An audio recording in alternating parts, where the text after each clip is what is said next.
Hey, beautiful! Today, you and Queen Z are going to talk about version 3.4 drip marketing, important version 3.3 dates, and a few interesting character leaks as well. But before we jump in, quick reminder, there's a Lunite subscription giveaway going on right now. All you have to do is like the video and drop a comment to enter. All right, let's get into it. Version 3.3 is dropping in just a few hours. Now, if we look at Kuro's usual pattern, they tend to release drip marketing for the next version about 4 to 6 days after a new patch goes live. So based on that, we can expect version 3.4 drip marketing somewhere between May 5th and May 8th. And not too long after that, probably within the following week, the version 3.4 beta should also start showing up.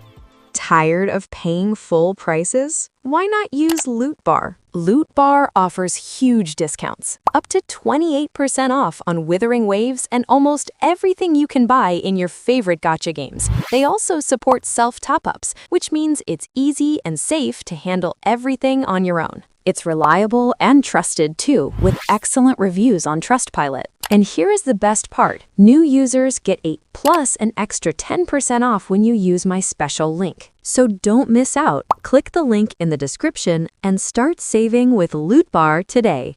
Now, I know most of you are really curious about the upcoming characters, so let's talk about that.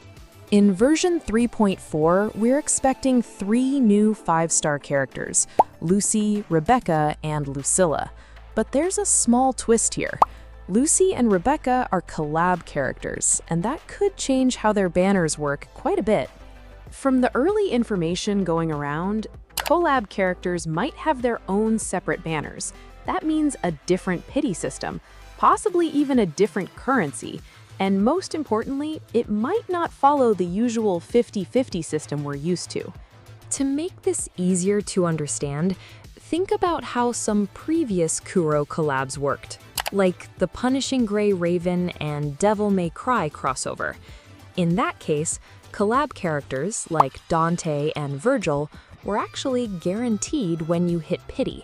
There was no losing to another character.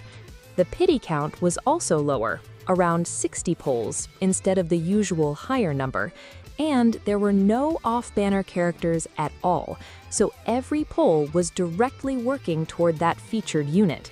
If Wuthering Waves does something similar, then honestly this collab could be extremely good value for players. It would make pulling for Lucy or Rebecca much less risky compared to normal banners. What do you think about that? Would you go all in on a collab banner like this? Let me know in the comments. Now, moving on to the characters themselves, Lucy is expected to be a 5-star Spectro character who uses pistols. Rebecca is also expected to be a 5-star, but with Havoc element, and she'll use pistols as well. Then we have Lucilla, who's expected to be a 5-star Glacio character using a Rectifier.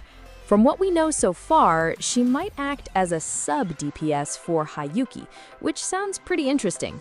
But at the same time, it's going to be a bit rough for players, because from version 3.3 all the way to 3.6, we're getting a lot of strong characters back to back. Saving resources is definitely going to be a challenge. Now, let's quickly go over the important version 3.3 dates so you don't miss anything. Phase 1 of version 3.3 starts on April 30th, and on the same day, End Matrix will reset. A few days later, between May 5th and May 8th, we're expecting the version 3.4 drip marketing.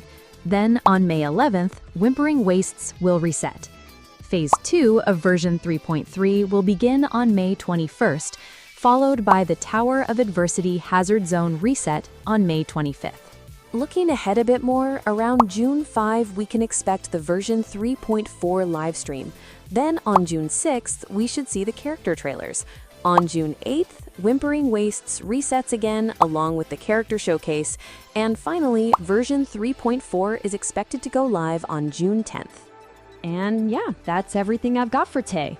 If you made it all the way to the end, you're an absolute legend.